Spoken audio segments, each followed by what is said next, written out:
Being Grim Reaper was easy and hard. For one, you had some of the best farsight of anyone. But in exchange for that, you had very little to no nearsightedness at all. And you absolutely refused to wear glasses. Also, to top it off, you had 3 people on your tail trying to get you to wear them. Here's how it started. It was a normal day hunting someone on the to-die list with William and the red bastard Grell. That was fun, don't you think? Grell squealed in your ear. You growled and grabbed her by the collar and threw her to the wall next to you. Don't do that in my ear, damn it. You snapped and walked over to Will, who was checking out the person's cinematic record. Lines of film were floating everywhere, and thank God the 2 of them didn't notice. But you took a step back to see the strip that went behind you. So this looks like a hell person, don't you think? You asked him. Yes, it does, he said, still focusing on the record. And then all of a sudden, Grell was in between the both of you. Well, when will I get my desk scythe back?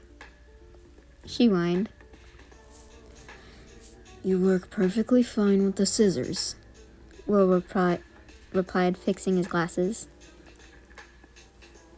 But, Wattpad got to change theirs up. She danced, pointing at you. Sharpening and modifying are 2 completely different things, Sutcliffe. You groaned. Grell then collapsed on the ground, whining, and accepted defeat.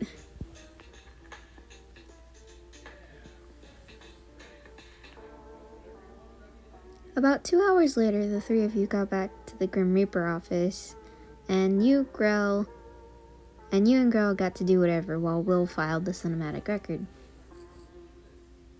And just your luck, you, Grell, and Ronald, and of course Will, worked in the same building. Grell was walking down the hall trying to find something to do when she noticed your door open. She figured you were in there, so she peeked her head in just enough to see inside. You were sewing. A doll? That was weird. She had never seen you sew anything. But just as she was about to leave, she heard 2 ladies gossiping and tried her best not to get involved. They were talking about you and your nearsightedness and how bad it was. That shocked her and she turned back to look. You were squinting really hard and kept pricking your fingers. You sighed and got up. She saw you heading for the door and scrambled to lean against the wall. What do you want, Sutcliffe? You asked, turning on your heel a bit. Oh, nothing. She smirked, showing her shark teeth, and then got really close to your face. Instinctively, you took a step back. What are you doing? You asked. Can you see me? She followed up. What? Of course I can, dumbass. You lied. Are you sure? She took a step forward and you back. Yes, now get out of my face. You lied again and backed up, and she finally got away. But she was actually a red blob that close up. Fine. But you know you can tell me the truth. She smirked again. You sighed, walking back into your office.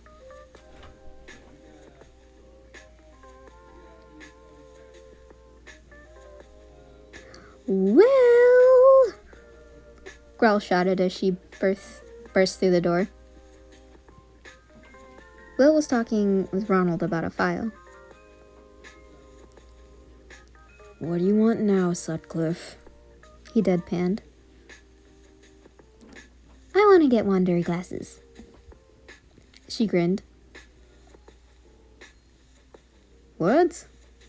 Wait, you don't care about them, do you?" Ronald smirked.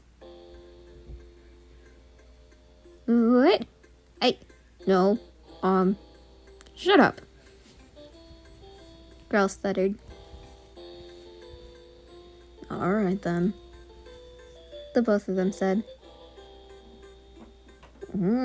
Just help me," Grell said. "Fine."